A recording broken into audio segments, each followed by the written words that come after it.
బాధితులకు అండగా ఎవరుంటామన్న వారిని ఆశాజ్యోతిగా చూసే పరిస్థితి ఉంటుంది.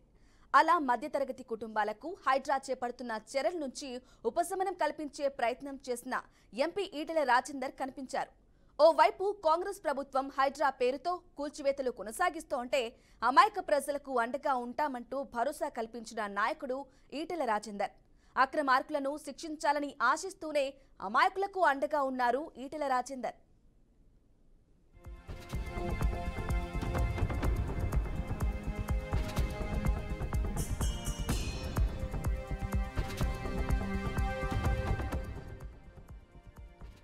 తెలంగాణ రాష్ట్రంలో కొత్త ప్రభుత్వం ఏర్పడిన తరువాత చెరువులు, కుంటలు, ప్రభుత్వ భూములను ఆక్రమించి కట్టిన భవనాలను, కట్టడాలను కూల్చే పనిని మొదలుపెట్టింది తెలంగాణ రాష్ట్ర ప్రభుత్వం. ఇందులో భాగంగా హైడ్రా అనే ఒక వ్యవస్థనే రూపొందించింది.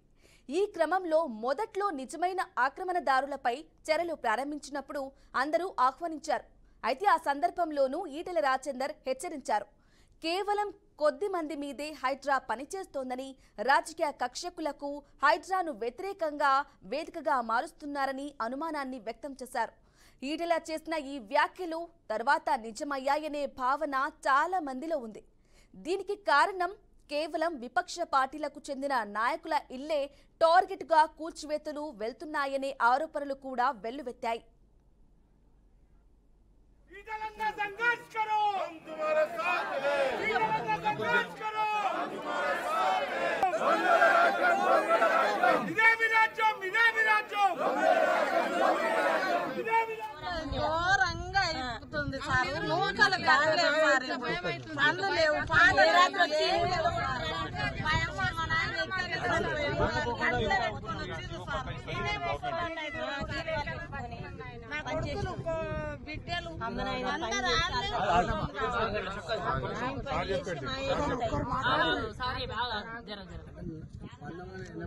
ఇందిరాగాంధీ రాజ్యంలో ఉన్నప్పుడు ఇవి ఇచ్చింది, జీవో ఇచ్చింది. ఆ తదుపరి మళ్ళీ ఎన్టీ రామారావు వచ్చినప్పుడు కూడా మీకు ఇచ్చింది జీవో. ఇక్కడి దాకా బాగానే ఉన్నా ఆ తర్వాత రాజకీయ విమర్శల నేపథ్యంలో కాంగ్రెస్ పార్టీ నాయకులకు సైతం నోటీసులు అందాయి. వాటిని ఉదాహరణగా చూపిస్తూ ప్రభుత్వం నిష్పక్షపాతంగా వ్యవహరిస్తోందనే వాదనను తెరపైకి తెచ్చారు. అప్పుడు కూడా ఎంపీ ఈటెల రాజేందర్ ప్రభుత్వ చిత్తశుద్ధిని ప్రశ్నించారు. నోటీసులతో కాలం వెల్లదీస్తున్నారని, నోటీసులు లేకుండానే సామాన్యుల ఇళ్లను కూలుస్తున్న సర్కార్ పెద్దవాళ్లకు మాత్రం నోటీసులు ఇచ్చి చేతులు దులుపుకుంటున్నారని ఆరోపించారు. ఈటెల రాజేందర్ ప్రతి సందర్భంలో చేసిన వ్యాఖ్యలు, లేవనెత్తిన అంశాలే ఆ తర్వాత కాలంలో నిజమయ్యాయి.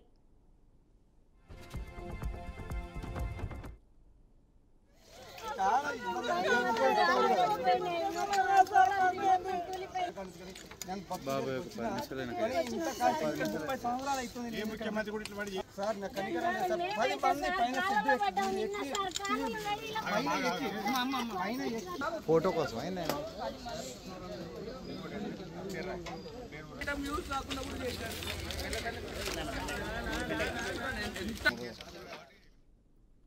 ఇక పేద మధ్యతరగతి కుటుంబ సభ్యులు తెలియకుండా కొన్న ఆస్తులు, చేసుకున్న నిర్మాణాలకు సంబంధించి మాట్లాడిన నేత కూడా ఈటెల రాజేందరే. అక్రమార్కులు కొందరు అత్యాశతో చెరువులను, నాలాలను, ప్రభుత్వ భూములను ఆక్రమించి లేఅవుట్లు వేసి పేద మధ్యతరగతి వారికి అంటగట్టారు. ఆ తర్వాత ప్రభుత్వ ఉద్యోగులు అవినీతితో వాటికి పర్మిషన్లు, కట్టడాలు పూర్తి చేయడానికి సహకారం అందించారు. అయితే ఇవేవీ తెలియని అమాయకులు నివాసం ఉంటున్నా ఏమాత్రం కనికరించకుండా కూల్చివేతలకు కొనసాగించింది హైడ్రా. ఈ బాధితులకు అండగా నిలిచింది ఈటెల రాజేందరే. ఇలా అన్యాయమైన అమాయకులకు ప్రభుత్వం అండగా నిలవాలని డిమాండ్ చేసిన నాయకుడు కూడా ఈటెలనే. ఇలా బహిరంగంగా ప్రభుత్వ విధానాలను ప్రశ్నించి అమాయకులకు న్యాయం జరగాలని పోరాడుతున్నారు. కాబట్టే బాధితులు ఈటెలను తమ సేవియర్గా భావించారనే విశ్లేషణ వినిపిస్తోంది. జీవో ఇచ్చింది. ఆ తదుపరి మళ్ళీ ఎన్టీ రామారావు వచ్చినప్పుడు కూడా మీకు ఇచ్చింది జీవో. మళ్ళా కేసీఆర్ వచ్చినప్పుడు కూడా జీవో. అంటే ఇన్ని ప్రభుత్వాలు మీకు అండగా ఉంటే ఇప్పుడు వచ్చిన రేవంత్ రెడ్డి మాత్రం ఈ ఇల్లు ఏమి 70 ఏళ్ల సంధి ఒక డ్రైనేజ్ వాటర్ లేదు, రోడ్డు లేదు.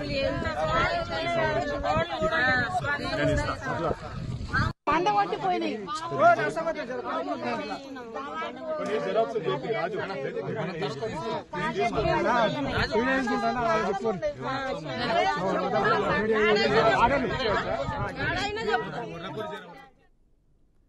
ప్రజా సమస్యలపై అలు పెరగని పోరాటం చేయాలని నిర్ణయించుకున్న ఈటెల హైడ్రా కూల్చివేతలపై విమర్శలు గుప్పించారు.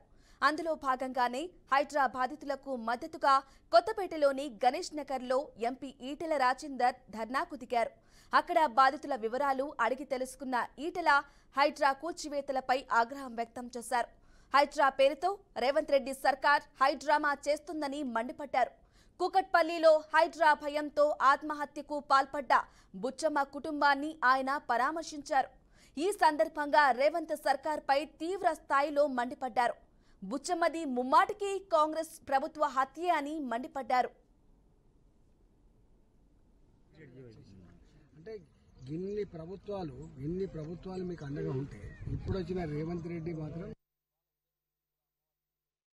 కొనసాగిస్తున్నటువంటి అనేక మంది షెడ్లను ఇళ్లను కూల్చివేయడం జరిగింది. ఆ తదుపరి నేను వెంటనే ఆ ప్రాంతాన్ని సందర్శించినప్పుడు శివయ్య సాయిలు అన్న కొడుకు మహేందర్, సార్ ఈ భూమి మేము కొనుక్కున్న భూమి, అనేక సంవత్సరాలుగా ఉంటున్న భూమి, మా పట్టా భూమి మీదకి వచ్చి మా షెడ్లు కూలగొట్టే అధికారం వీళ్ళకి ఎవరిచ్చిండ్రు, మేమేమి ఇల్లీగల్ భూములు కాదు, మేమేమి ఆక్రమించుకున్న భూములు కాదు అని కన్నీరు మున్నీరైంది. ఆ రోజు వందల మంది ఫ్లెక్సీ షాపులు నడుపుకునే వాళ్ళు, టెంట్ సామాన్ వేసుకొని నడుపుకునే వాళ్ళు, క్యాటరింగ్ నడుపుకునే వాళ్ళు, మామూలు కార్పెంటర్లు, మామూలు ఏడుపు కాదు అసలు, కాళ్ళ మీద పడి వదిలిపెట్టకుండా సారు మేము లక్షల రూపాయలు కోట్ల రూపాయలు నష్టపోయినాం, మా కుటుంబాలన్నీ కూడా రోడ్ల మీద పడ్డాయి సారు, మీరే కాపాడని చెప్పి దుఃఖించిన పాపం. సాయిలు కూడా ఆమె దగ్గరికి వచ్చి చేతులు పట్టుకొని బిడ్డ కాపాడు బిడ్డ, నువ్వే కాపాడు బిడ్డ అని చెప్పి అడిగింది.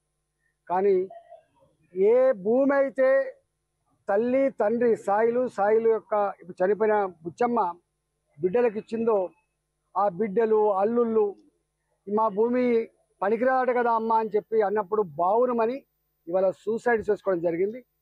అయ్యా చెర్లల్లో ఏ ఎఫ్టీఎల్ అయితే మీరు చెప్తా ఉన్నారో, ఏ బఫర్ జోన్లలో ఇండ్లు ఉన్నాయని మీరు చెప్తా ఉన్నారో, అవన్నీ కూడా నువ్వు ప్రచారం చేస్తున్నట్టుగా నీ అధికారులు చెప్తున్నట్టుగా అవి ప్రభుత్వపరమైన భూములు కావు, అవి ప్రైవేటు భూములు.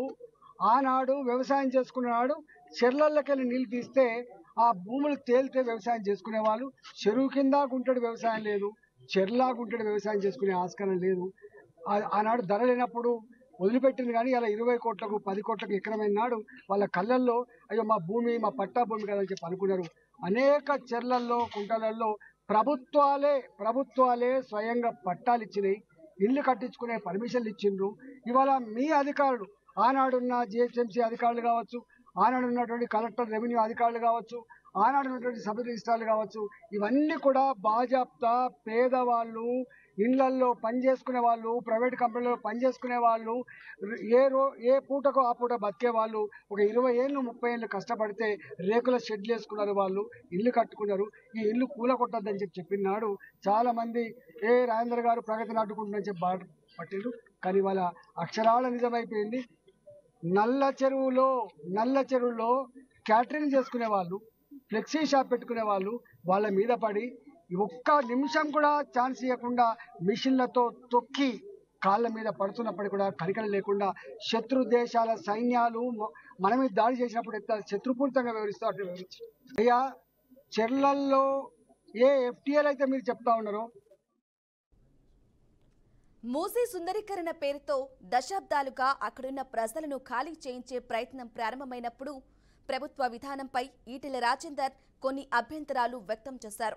ఉద్యోగులకు జీతాలు ఇవ్వకుండా లక్షల కోట్లు పెట్టి మూసీ సుందరీకరణ చేస్తానంటూ స్థానికుల గూడు చెదరగొట్టే కార్యక్రమం చేస్తున్నారని ఆగ్రహం వ్యక్తం చేశారు. నోటీసులకు ఎవరూ భయపడాల్సిన అవసరం లేదని, తాను అండగా ఉంటానని ఈటెల హామీ ఇచ్చారు. పేదల ఉసురు పోసుకున్న ఏ ప్రభుత్వం బాగుపడినట్లు చరిత్రలో లేదని ఈటెల సంచలన వ్యాఖ్యలు చేశారు. చరిత్రలో పేదలతో పెట్టుకున్న పేదల కన్నీటికి కారకులైన వారికి మంచి జరిగిన దాఖలాలు లేవన్నారు. బాధితులు ఎవరు కూడా కోర్టులకు కూడా వెళ్లకూడదన్న ఉద్దేశంతోనే కూల్చివేతలను శని ఆదివారాలు జరపడం దారుణమన్నారు. నిజాం సర్కార్ కంటే అత్యంత దుర్మార్గంగా ఈ ప్రభుత్వం ప్రవర్తిస్తోందని మండిపడ్డారు.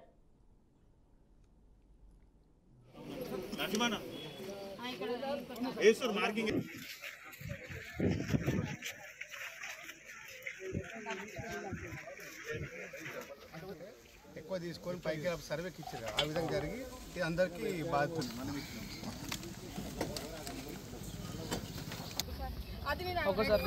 అదే పడ్డాం సార్, కాళ్ళు మొక్కినాం వాళ్ళకి. కనీసం మాకు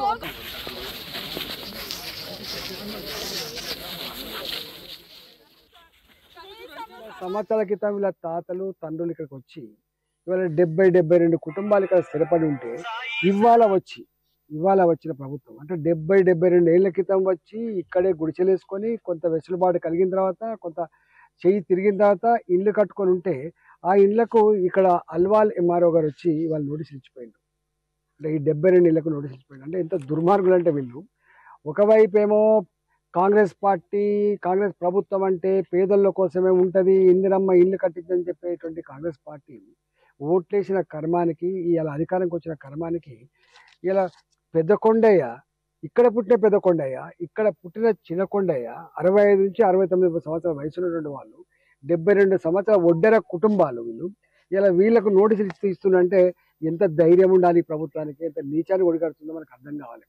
ఇవాళ భూ కబ్జాదారులకు ల్యాండ్ మాఫియాలకు ఇలా పైరవీలు చేసుకున్న వాళ్ళకేమో అండగా ఉంటున్న సర్కార్ పేదలకు మాత్రం నీడ లేకుండా చేయడానికి ఇలా కట్టుకున్న వీళ్ళకు నోటీసులు ఇచ్చి మెర్సిలెస్గా అంటే మానవత్వం కూడా లేకుండా హైడ్రా లాంటి అధికారులను పంపించి ఇల్లు కూలగొట్టి వాళ్ళ బతుకులలో మట్టి కొట్టే దుర్మార్గానికి ఒడిగడుతుంది రేవంత్ రెడ్డి సర్కార్. ఇవన్నీ హెచ్చరిస్తూ ఉన్నాం. ఇవాళ ఈ ఒడ్డరులు, ఈ దళిత బిడ్డలు, ఈ గిరిజన బిడ్డలు దౌర్జన్యంగా రిమూవ్ చేస్తున్న పరిస్థితి ఇలా వార్తల్లో చూస్తూ ఉన్నాం. నేను అంటున్నా పోయే కాలం వచ్చినట్టుంది. ఇలా ఈ ప్రభుత్వానికి పోయే కాలం వచ్చినట్టుంది. ఆనాడు కేసీఆర్ తన నైజమేందో బయటపడడానికి 6 ఏళ్ళు పట్టింది. కానీ రేవంత్ రెడ్డి నైజమేందో తెలవడానికి 6 నెలలు.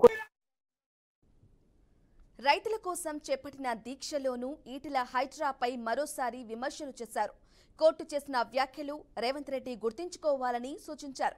మూసీ ప్రక్షాళన, కూల్చివేతలు తమ నిర్ణయాలు కాదని అధికారులే తప్పించుకుంటున్నారని అన్నారు.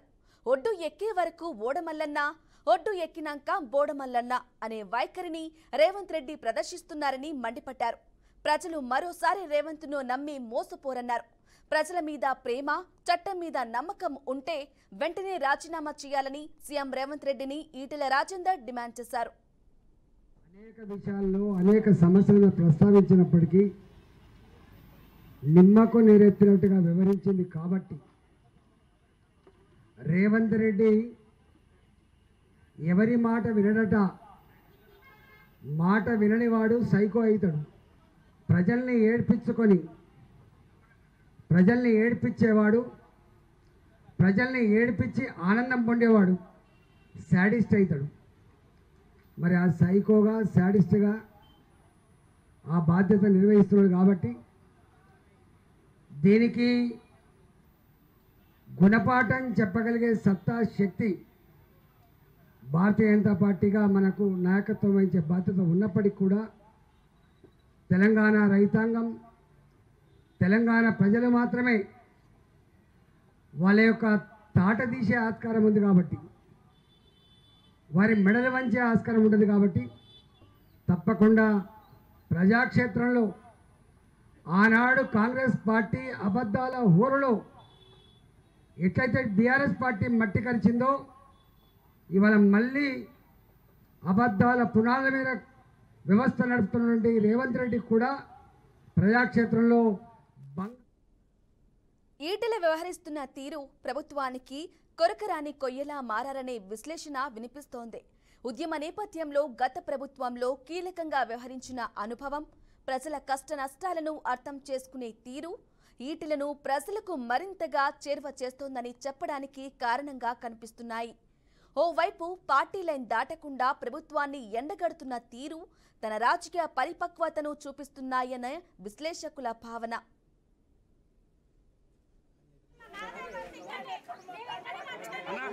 మొబైల్